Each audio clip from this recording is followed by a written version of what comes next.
everyone. Welcome to yet another episode of House of Cure Presents Doc Talk. Today we have with us Dr. Priyanka Acharya, and we're going to talk about kids and children's oral health. But most importantly, we'll be talking about what Dr. Priyanka Acharya does. So, Dr. Priyanka, could you tell us what's your specialty? What do you do?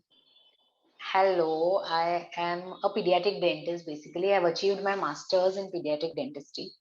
I have also got my fellowship with early age orthodontics. So that's what I do. Basically, I deal with kids, their teeth, and their facial functional development, you can say.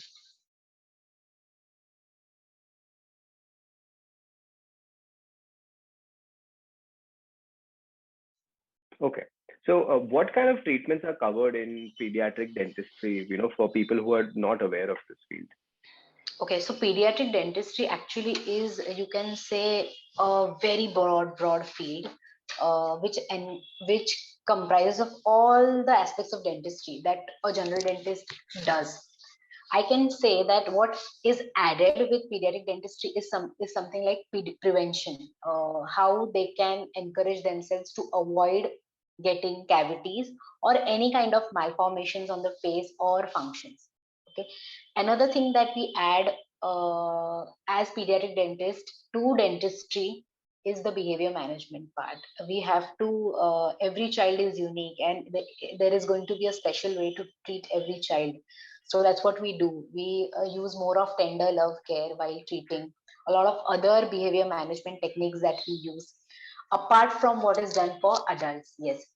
And third thing, I think that what we contribute in dentistry as pediatric dentists is mainly the functional development that we look for: breathing, chewing, swallowing, even correct sleep.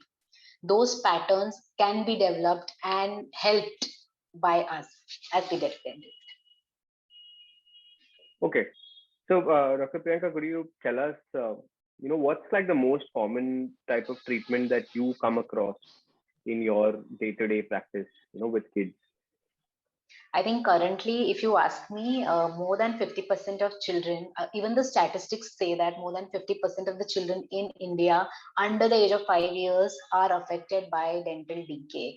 So that's a really big number. There are many children who come to us with 18 on 20 teeth decayed. I mean, we can imagine what is the rate of dental decay going on, and that often puts light on how our lifestyle has started changing slowly. Such young children getting decay, I think that's the most common thing. Most of them have at least one tooth will be decayed currently because of our lifestyle, the food choices, the refined foodstuffs that we have started consuming. Right. And so, since you say that, at least one out of all of the teeth usually is decayed, is it that, the milk teeth that you have, that the kids have, are they especially more prone to decay, or you could just blame it completely on the lifestyle and dietary changes? I think milk teeth may not be blamed. It is actually the lifestyle and the dietary changes. And it begins from birth, by birth, because we have children who come to us at the age of 1. They barely have 2 to 3 teeth in their mouth and they are already decayed. Okay, and we can't blame the tooth for that, or the structure of the tooth, or milk teeth for that. It's because of the choices that people make, because of that. So, for example, if I can give few examples, bottle feeding, which is a very common practice. Most of the mothers now, in this fast life, especially of Bombay or city life, you say, we don't have that time to calm the child down and then feed with the breast. So people resort to bottle feeding, and or because of some other reason, because of the C sections that have started happening so frequently, the mother is not able to give breast, which is actually the natural exercise that a child can get at the age, at the birth. Okay, a natural exercise for the mouth, it is not good. And because of that bottle feeding, the decay, and not only decay, a lot of other systemic diseases also the child faces. For example, constipation, bolo, a lot of things. So I think it is the lifestyle, definitely. All right. I was talking to another periodontist, Dr. Kiran, and she told me that the most common thing that she faces in her practice is that parents ask her, why is it so important? ये तो दूध का दांत ही है. What's your take on that question? Yes, this is a question which I think almost every parent, you can say, will ask us. And I think their query or this question is quite logical, because these teeth are not going to be there forever. So why to invest in them? Is what they feel. Okay. But I feel these teeth are, you can say, a platform for the permanent teeth to erupt. These teeth, if kept healthy, they will not spread the decay to the permanent teeth, obviously. These teeth, if preserved very well in the mouth, they will preserve space for the natural, a permanent teeth to come naturally in the correct position. So recently we have seen a lot of ortho cases. Ortho means braces. Why is that so? The one of the reason for that is the milk teeth have not been preserved very well and neglected somewhere. So the milk teeth either shed early, or they get destructed, or they get too badly decayed, infected, and not treated, basically, which is why the permanent teeth don't come in a proper alignment, or they come wherever they get the space. So I think saving milk teeth obviously is very important. One more factor is that milk teeth ensures the chewing pattern. If there are no milk teeth, suppose I don't treat my milk teeth and they are like that only in the mouth, how will a child chew? How will the child understand the importance of chewing different textures, chewing a carrot or chewing onto a rice grain? That is only achieved with milk teeth. Okay, that explains why it is important to save, milk teeth, and must have solved a lot of parents' doubts. One question that I wanted to ask you is, a lot of kids these days I see have just like brown teeth, because of the decay, and parents feel that it's not important to get that treated because, again, doodh ke daat hai.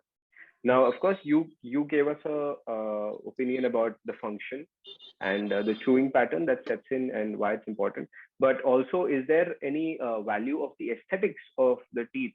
Since the teeth are completely decayed, the child is basically smiling with just brown, brown little stumps. So, what's your take on the aesthetic aspect of the teeth? Okay, so this could be a little, not a lot of people would like what I'm saying, but I feel as long as the child is smiling, he is going to look good. But currently the children that come to us, middle class or maybe even higher middle class, or any kind of child now is aware of what looks are. We are in the age where we even children have their social media accounts on Instagram and Facebook. I'll tell you one little incident that happened recently. So I have a 4-year-old patient of mine. She has around 18 or 20 teeth decay. So this tiny one, I was giving them options of what crown they can choose. Usually we have different crowns. So basic one is the stainless steel crown. It comes in silver color and golden color, and then we have ceramic crowns also that we offer. So the child actually required a stainless steel crown, and I was encouraging for that. But the child came up to me and said that, how will it look? Will it look nice? Because all my other teeth are white. So 4-year-olds now have this idea that Yeah. the teeth should be white and nicely maintained. So, I think aesthetics, I respect the aesthetic part definitely, but when it comes from parents or the patient. But if you ask me as a pediatric dentist, as long as the child is smiling, pain-free and functioning, the teeth are functioning properly, I'm okay with that. I don't encourage too much of fidgeting with the front 2, 3, 4 teeth. That's the last option for me, last thing that I do. But I think that's a very good point, that even a 4-year-old now is aware of what looks good and what looks bad, and is aware of, nahi, mere ko aisa hi dikhna hai, and she knows the norm and she knows what looks good, yes, or at least what she thinks looks good. And it's fortunate and unfortunate. I think there are both aspects to it, but I think that's the way it is currently. All right, that was a great point. You spoke about three basic points, that entail, that you basically cover in your entire profession. That's prevention, behavior management, and functional development. Shall we just go Right. over them briefly? Like, what comes under prevention? Just a brief idea. So prevention is something that we do daily. I'll just correlate it with oiling our hair, Okay. moisturizing our skin in winters. Okay, so that's prevention. We don't want our skin to flake out. We don't want hair loss early in our lives, right? So prevention to maintain our dentition that way is something that plays a very very important role. And there are only few things that are required. And in my practice, I usually categorize them as things that can be done at home by the parents and things that can be done at the clinic by the doctor and the patient. So there are a lot of tooth creams that are available. I advise them to my children. Even age specific toothbrushes and toothpaste. Age specific is something that is very crucial here. Is something that I tell them and show them how to do it. And the things that I do at my practice, and these were home measures. Certain things that we do at our clinic includes fluoride application. Now, certain statements that I might say will sound very ecstatic, but I feel fluoride application should be a birthright of a child. It's it's so important. Okay, fluoride application is something that can deliver amazing results in 2 years, and you can witness that. Okay, obviously, toothbrushing goes hand in hand. We can't expect toothbrushing to not happen correctly. Fluoride application, fluoride is one such salt. We often see that ad, क्या आपके toothpaste में नमक है?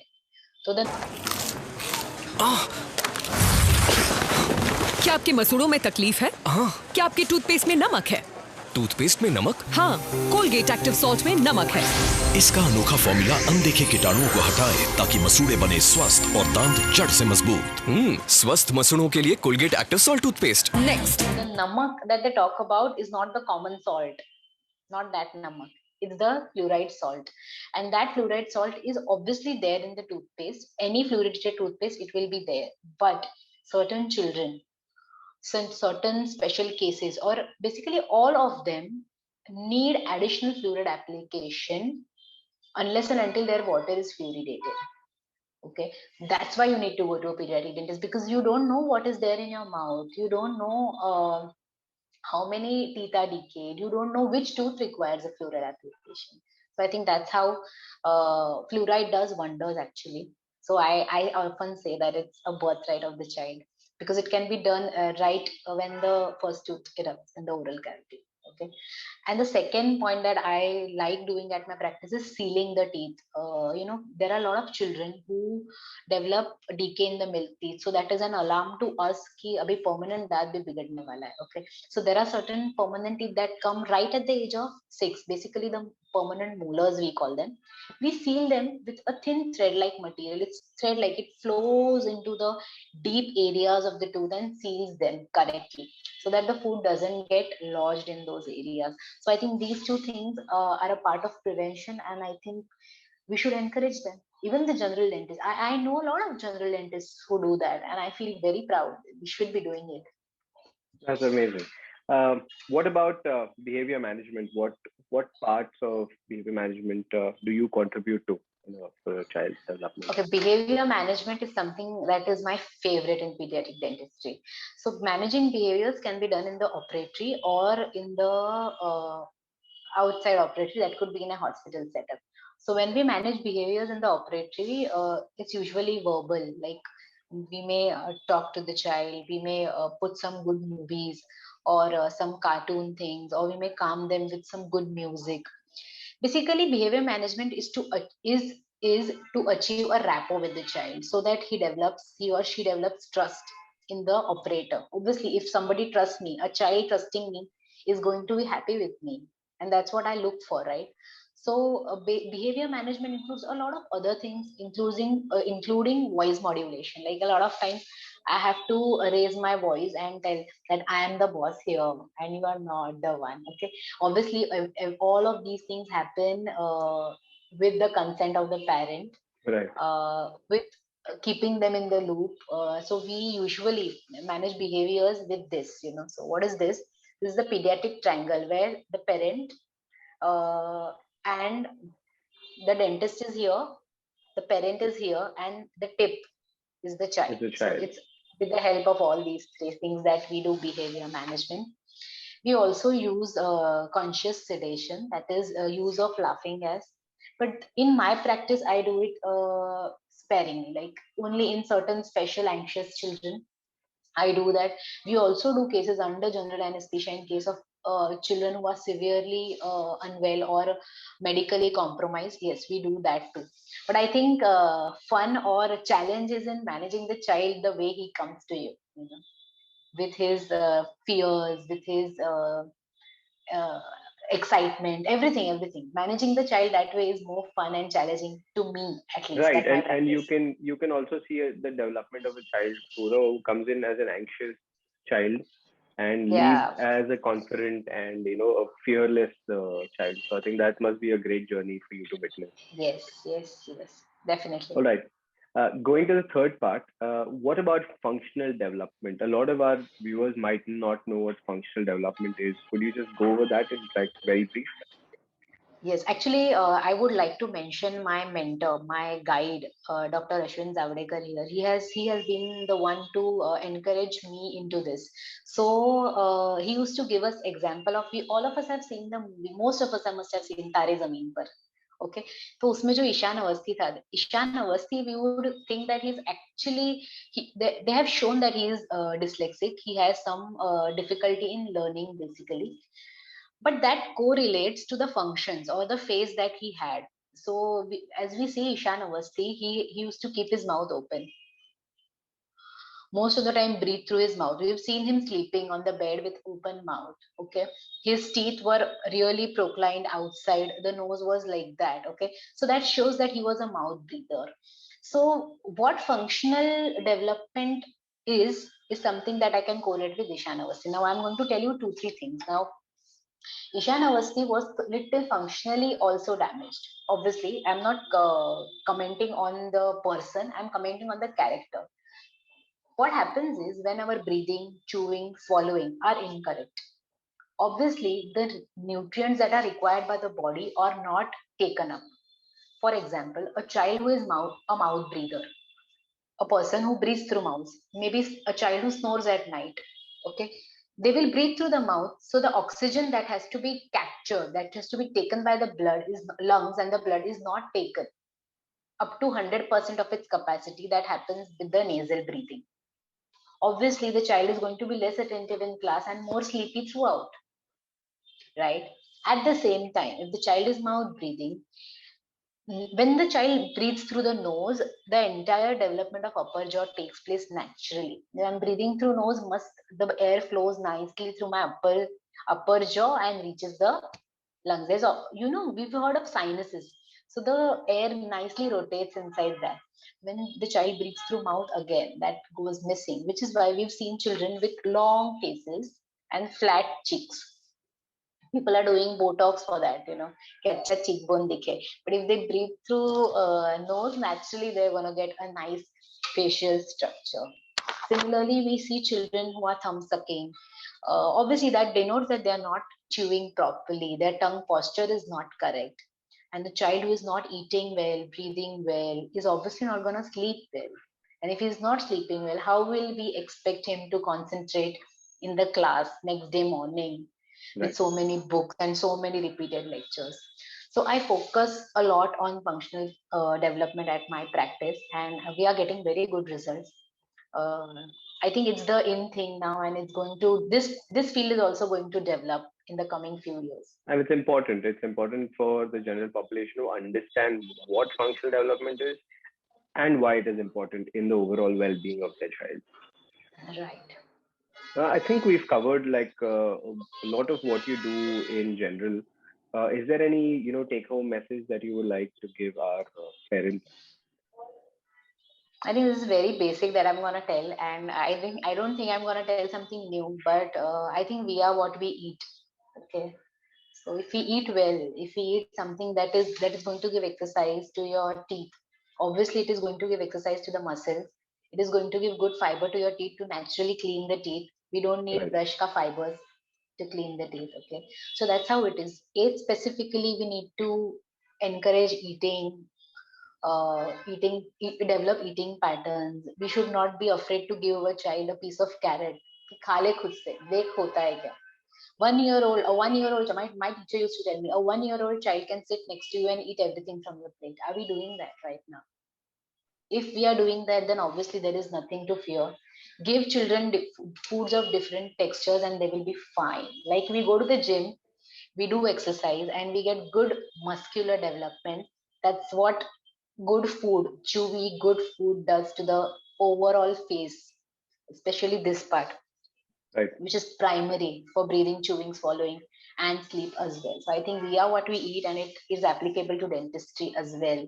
Mouth is the gateway for the entire body, and most of the illnesses can be seen when we see the mouth of the child. Okay, so child who has dental decay at the age of 4 5, I'm sure he is on sugar overload. I'm sure it's going to be harm is going to harm him in the future. So I think let's eat something that is really healthy and know what is healthy eating. Nice. All right. So thank you, Dr. Priyanka. I think this was a good chat. We've covered what periodontics or pediatric dentistry is on a broader perspective. Where can we find you in case any of our parents want to reach out to you?